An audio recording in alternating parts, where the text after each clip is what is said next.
Right now at 6, thieves smash up a store at a major South Bay mall. I think it is really brazen that these suspects chose to go to a busy mall in the middle of the day and really just create so much chaos. How the robbers met some surprising resistance as they tried to make their getaway.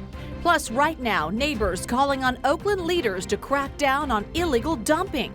This is a health hazard to our communities.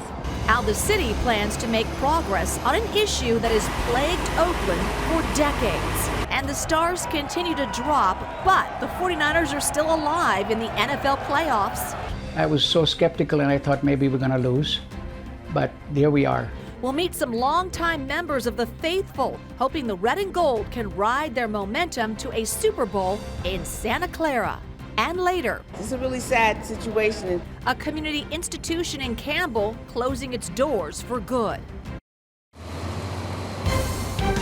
This is CBS News Bay Area with Juliette Goodrich.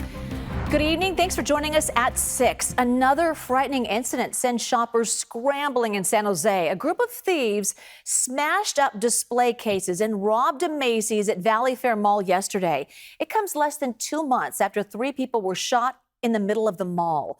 Our Brad Hamilton spoke with a mall employee who says the crimes have left many people feeling shaken.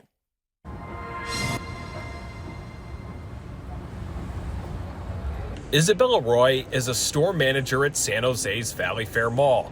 But over the past several months, she's become all too familiar with what it feels like when chaos erupts there. This is a high-traffic, fun place to come with your families, and people should feel safe coming here. Back in November on Black Friday night, Roy was working when a shooting inside the mall that police say was gang-related injured 3 people. It set off a mass exodus, a police investigation, and a lot of fear. Now this past Sunday, Isabella says that same feeling returned when she heard about a smash and grab robbery in broad daylight. One of my coworkers had said something is happening, people are running, and I look and I just see a storm of people. San Jose police say that around 1 p.m. on Sunday, 3 suspects ran into a department store inside Westfield Valley Fair. They allegedly smashed a display case and tried to steal merchandise. The Bay Area News Group reports that suspects were after Rolex watches at Macy's and that 2 shoppers allegedly intervened. They say one wrestled a suspect and another grabbed a thief's backpack after they took a swing at a Macy's employee. Stacy Shee with the San Jose Police Department wouldn't confirm bystanders getting involved, but she did say the robbers ran into some resistance from store security. An employee with the department store was involved in the incident. I don't have any information about other shoppers that were involved. She says that this investigation is ongoing and would not confirm or release any surveillance video at this time. What stands out most to her about this incident? How bold it was. I think it is really brazen that these suspects chose to go to a busy mall in the middle of the day and really just create so much chaos and damage. But for Isabella Roy, this isn't just about a brazen crime. It's a feeling that she knows all too well in a place that she believes should feel secure at all times. 3 people police say were connected to the Black Friday shooting were in court today in San Jose. Those 3 adults are accused of helping the suspected teen gunman run away. They have all pleaded not guilty. Prosecutors say the group showed up at the mall in red and clashed with rival gang members in blue. The 17-year-old alleged gunman faces attempted murder charges. The DA is pushing to move his case from juvenile to adult court. All right, on to a developing story in Oakley. A neighborhood lockdown was lifted earlier this evening after a standoff ended. Multiple law enforcement agencies had surrounded a home on Gold Run Drive where an armed suspect was holed up. He allegedly shot at a Contra Costa County Sheriff's deputy earlier in the day. So there's video from the scene. It shows dozens of officers and armored vehicles in that neighborhood. Our photographer says he saw an ambulance leave the area about 2 hours ago. The suspect's condition is unknown. We have reached out to law enforcement, and we will update you as soon as we have more information. All right, right now we're getting a look at a brazen overnight robbery in Oakland where thieves ransacked a 7-Eleven. So take a look here. The owner sharing this surveillance video with us. This happened around 3:40 a.m. yesterday at the store on Piedmont Avenue and Ridgeway. 3 people enter the store. One chases the on-duty employee toward the back. You can see on the left-hand side of the screen that employee is then attacked while the other thieves steal cigarettes and other items from behind the counter. We reached out to Oakland police for more information. We have not heard back just yet. Happening right now in East Oakland, community groups are gathering to talk about illegal dumping. It is an issue that has frustrated people living in the town for years. So here is a live look. This is a meeting that is getting underway at Allen Temple Baptist Church. So the groups taking part tonight, they're discussing the health risks associated with illegal dumping. And they're calling on city leaders to come up with comprehensive solutions. Officials say from January to November last year, crews removed more than 15 million pounds of waste from Oakland streets. But if you drive by some neighborhoods today, it's clear the trash just keeps coming back, as you can see. Dr. Peter Chin Hong at UCSF says that's taking a toll on people physically and mentally. Chemical exposures that might release gases like methane and carbon monoxide. There have been studies showing that people who live near to dump areas undergo a lot of depression, anxiety. Oakland Mayor Barbara Lee says the city has expanded weekend staffing so that cleanup crews are out every day. They're also working to identify trouble spots and punish repeat violators. All right, the clock is ticking at San Francisco City Hall. Tomorrow is the deadline to introduce ballot measures for the June election. And one supervisor is still looking for support to bring cars back to the Great Highway. Sunset District Supervisor Alan Wong has been pushing to reopen this corridor. In fact, he's citing growing congestion and safety concerns as his reasons. Today, he said major construction on 19th Avenue is making the problem worse. He argues reopening the Great Highway would ease traffic and improve daily commutes for residents. And I'm advocating so that we can support those working families that need to commute to work, take their kids to school, and be able to go to the hospital. I'll be advocating until the very end to ensure that we can get the signatures needed.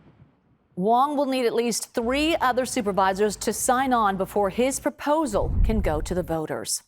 A cyclist in Santa Rosa was killed after he was hit by a SMART train. Santa Rosa police say the SMART train was traveling southbound just before 10:30 this morning. The cyclist was trying to cross the tracks that run through Pioneer Road when he was hit.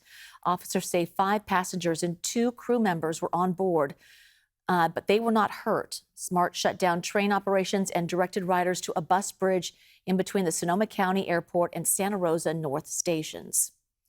A suspected copper thief in South San Francisco was caught in the act. The San Mateo County Sheriff's Office releasing this picture of a suspect on that Caltrain track removing cable from beneath the tracks.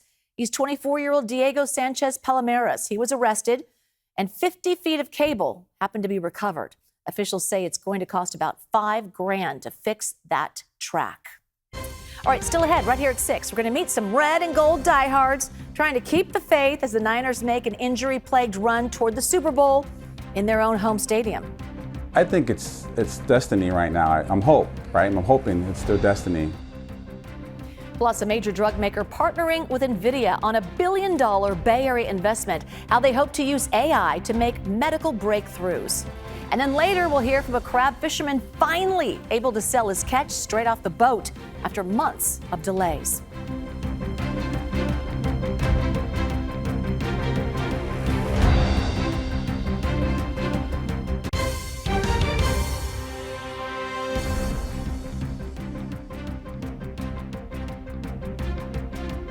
Quite a game. Another improbable win in a season chock full of them. The 49ers opened their playoff run with a major upset yesterday, beating the Eagles 23-19 in Philly. Now the red and gold will head to Seattle for a rubber match against the rival Seahawks. A playoff win in Seattle was already a tough task, even before the Niners lost tight end George Kittle to a torn Achilles tendon. So Kittle went down in the second quarter yesterday, if you saw that. But the 49er fans are referred to as the faithful for a reason, big time. Our Kelsey Thord caught up with some diehards who think it will take more than just a few injuries, just a few, to stop this team from winning a 6th ring.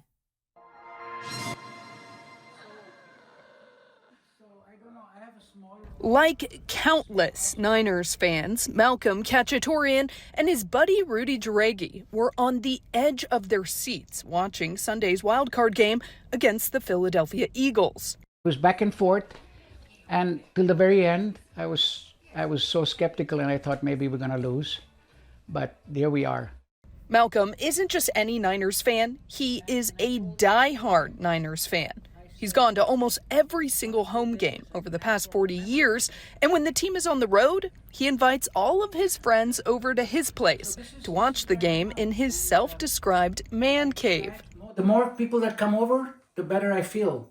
This is where they all were when the Niners defeated the Eagles, and also where they experienced the heartbreaking blow of watching George Kittle get injured. You know, it was disheartening watching one of your main players go down after we lost so many other players.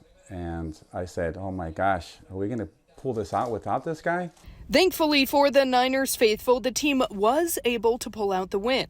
But now many are wondering how the team will move forward without another of their star players. Kittle tore his Achilles, an injury Dr. Nirav Pandya, an orthopedic surgeon and sports medicine specialist at UCSF, says can take months to fully recover. Typically for athletes, that usually for NFL players lands between 9 to 12 months after surgery. That being said, there are some newer techniques and some outliers like Aaron Rodgers, who came back at 6 months, where some athletes will get back a little bit sooner based on what their tendon looks like, what position they play, what techniques used. But even with Kittle out the rest of this season, Rudy and Malcolm are keeping their hopes up. The next matchup will be against the Seahawks in Seattle on Saturday. It's what Malcolm is calling a revenge game, and one he's contemplating going up to Seattle to watch in person. I'm trying to get Rudy to come, and if we can, he says we can even drive. So 15 hours, 12 hours. Whether or not the two drive up for the game or just watch it again here in Malcolm's man cave, you can guarantee they'll be cheering on the team with all they've got. Both think the team has a good chance of beating the Seahawks and are starting to really think about the possibility of a hometown Super Bowl. I think it's destiny right now. I'm hoping it's their destiny. I hope to go to that too and just celebrate. I love football. Meantime, the big game is coming to the big screen in Oakland. This afternoon, city leaders announced that the official Bay Area Super Bowl watch party, set for February 8th, will be at the Henry J. Kaiser Center for the Arts. The Bay Area Host Committee president says the event will bring the Super Bowl experience into the heart of the East Bay. Oakland has always been one of the Bay Area's greatest storytellers, rich in culture, powered by community, and fueled by a passion that runs deep. This event is our way of honoring that spirit. So the event is free for everyone. It will feature live music, family activities, and food vendors, all leading up to a broadcast of the big game. All right, on to Bay Area tech giant NVIDIA and drug maker Eli Lilly. They are teaming up on a new AI research hub in South San Francisco. So the two companies announced they plan to spend $1 billion over 5 years on a joint lab. The goal is to use NVIDIA's AI super chips to speed up drug discoveries. The lab is expected to bring lots of jobs to the Bay Area. The companies say they expect the lab's work to begin early this year, though they did not give a specific date. All right, on to Pleasant Hill, where police say they helped an elderly woman recover her life savings from a cryptocurrency scam. So the woman first came forward in March of 2022 saying a scammer tricked her into investing $350,000. Police say the U.S. Secret Service helped one of their detectives track the majority of the money to a digital wallet. The wallet became active again last September, so authorities froze and seized the funds. Police did not release any information about a suspect.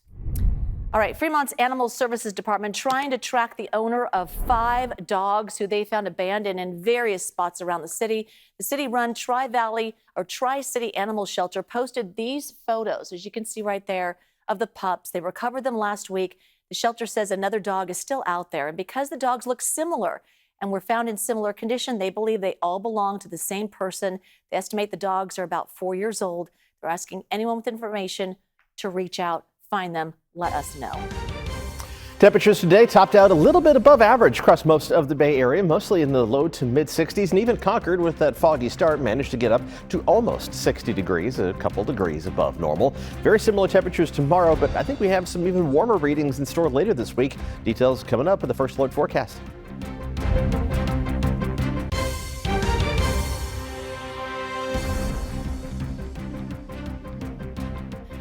All right, here we go. It is Monday. Is it Monday All day. Fun Day? On Monday all day. Paul Hagan here to tell us about our forecast, and he told me things are looking good. Yeah, calm weather all week, so Good. get some stuff done outside if that's on your agenda, or just enjoy the calm weather while it lasts, with above normal temperatures too. Let's take a look at the big picture perspective here. The satellite view over the past 6 hours shows all the cloud cover being directed well away from the Bay Area, and in fact away from California in general. You can even see the snow in the Sierra without any clouds to obstruct that view. Had some fog in the Central Valley this morning. Some of that did sneak into the interior valleys of the East Bay. That's going to be a repeating theme as we head through the course of the next several days, but the dry weather is going to continue for a while. We're not looking at any hint of rain in the 7-day forecast. Here's a look at those rain chances over the next 7 days, and yeah, there's nothing here. We're going to be seeing the next, again, hint of a shower chance making its way towards the Bay Area by the end of next week. So we got at least another 10 days to go in this dry, stagnant weather pattern, which means air quality is going to be an increasing concern. Had a lot of yellow dots on the map today indicating moderate air quality, and some orange dots in the Central Valley, unhealthy for sensitive groups. And it's possible we're going to see some of those mixed in around the Bay Area as we head through the rest of this week. The longer the dry, stagnant air mass stays in place, the more smoke from wood-burning stoves and fireplaces tends to get trapped at ground level. So we'll keep you posted if there are any spare the air alerts that are issued over the course of the next several days. But not yet tomorrow, just moderate air quality across the entire Bay Area once again. Again, it's later in the week when that stagnant air mass has had a chance to really settle in. That's going to be more likely to see those being issued. Looking outside from the top of Mount Diablo, temperatures dropping off now. Everybody's in the 50s, even down to 49 degrees in Livermore already. And with clear skies overhead and winds dying down tonight, we are going to see temperatures dropping off in a hurry as we go through the rest of this evening. It's going to be chilly out there by early tomorrow morning. Also a little bit of fog trying to move in. Let's take a look at Futurecast, and that fog in the Central Valley just making a little bit of a push through the Delta. So some fog to start the day in the interior valleys of the East Bay and a little bit in the North Bay as well. Not going to have a huge impact on temperatures. This fog is not going to be as stubborn as what we had back in the first half of December when we had gray skies and cold temperatures in those inland valleys. Instead, once the fog dissipates, temperatures will warm up from that chilly start that we're going to have tomorrow morning. Inland temperatures mostly in the 30s. The exception to that is going to be in the Santa Clara Valley, where you're going to stay around or just above 40 degrees. Mostly in the middle portion of the 30s east of the Oakland Hills, mid-30s for the North Bay as well. Just a few degrees above freezing by tomorrow morning in Petaluma, Santa Rosa, and Healdsburg. But despite that cold start, you're going to warm up in a hurry, and temperatures in the North Bay, some of those cold spots tomorrow morning will be some of the warm spots on the map tomorrow afternoon, up into the mid-60s in Healdsburg and Santa Rosa, low 60s for Petaluma, exactly 60 degrees in San Rafael. A lot of 60s on the map, and even the coolest spots far inland in the East Bay, staying in the mid to upper 50s, and that's where we're supposed to be this time of year. So at worst, normal temperatures, while most of the Bay Area will be a few degrees above average, up into the mid to even upper 60s in the Santa Clara Valley, threatening 70 degrees around Morgan Hill by tomorrow afternoon. So those inland temperatures in the East Bay and North Bay are going to be impacted by the presence of some of that morning fog, but you still manage to warm up to around 60 degrees every day through the rest of this week and into the upcoming weekend, while bayside temperatures are going to climb a little farther into the 60s without as much fog to get rid of, have a better chance of getting up into the low to mid 60s on a day-by-day basis. And the warm spots will be at the coast, where temperatures will at least reach the mid 60s. Some of the warmest days even reaching up into the upper 60s for highs, primarily on a Friday as we head into the 3-day Martin Luther King holiday weekend. Yeah, already thinking about the 3-day weekend. It's never too early to do that. All right, thank you so much. Okay, when we come back, the curtain is closing on a unique South Bay theater. We'll hear from neighbors there to catch one of the last shows before it shuts down. Plus, here's a look at what's ahead on the CBS Evening News with Tony DeCopel and Nora. I'm Nora O'Donnell in Washington. Tonight, our interview with Iran's exiled crown prince, Reza Pahlavi, as massive protests sweep across the country. What he told us about the unfolding situation on the ground and the future of the Iranian regime. That's tonight on the CBS Evening News.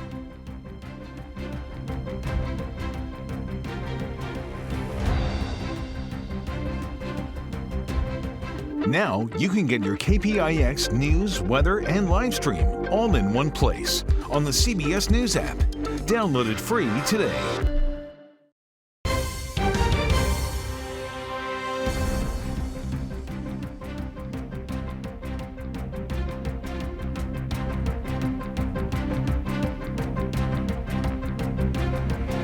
The end of an era in the South Bay. Pruneyard Cinemas in Campbell has announced it is closing its doors at the end of the month. The theater cited many challenges over the years, including the pandemic, the writer and actor strikes, and the rising cost of rent.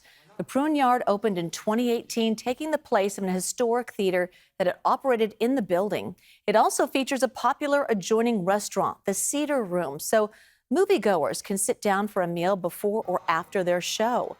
The closure is leaving many people not only without a theater close to home, but a place that has spanned across generations of moviegoers. It's a really sad situation in terms of folks that live in the area, those that come in walking distance and come here, lunch, dinner, movie, and then they have the comedy club and those other things in this area as well. The Pruneyard Cinema will have its final showings on January 25th. All right, time to break out the butter. Dungeness crab finally for sale straight off the boat at Fisherman's Wharf.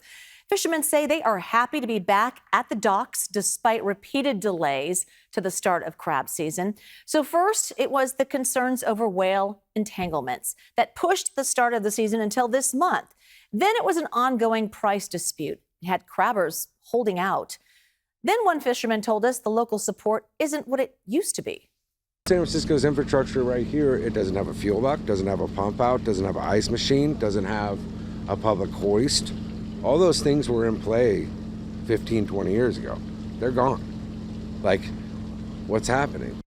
All right, let's leave you with some good news, shall we? The demand has not vanished. People showed up as early as 5:45 in the morning to stand in line for the San Francisco staple. And he says the great weather recently has also helped. CBS Evening News with Tony DeCopel is next on KPIX. Then we have local news on our streaming service, CBS News Bay Area. Back right here in 30 minutes at 7 o'clock with more local news. We'll see you then. Thanks for joining us.